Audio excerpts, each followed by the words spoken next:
сиздин перепискаңызга байланыштуу ушул боюнча Каяктан тарап тур? ошо сизди чакыргандыгына байланыштуу социалдык тармактарда жүрөт. Перепискамбы? Ооба.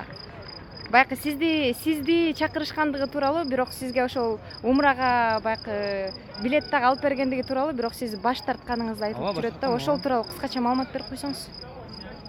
Баш тарткан мен мага мындай аны мен билебиз да кимдин ким экенин. Мага эмне кереги бар?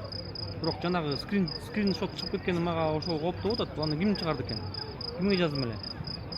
Бул туура эмес нерсе анткени бул купуя сыр болчу. Мен аны териштирем өзүм. Териштирем. Туура эмес нерсе да. Мен аны купуя сыр катары айтканмын.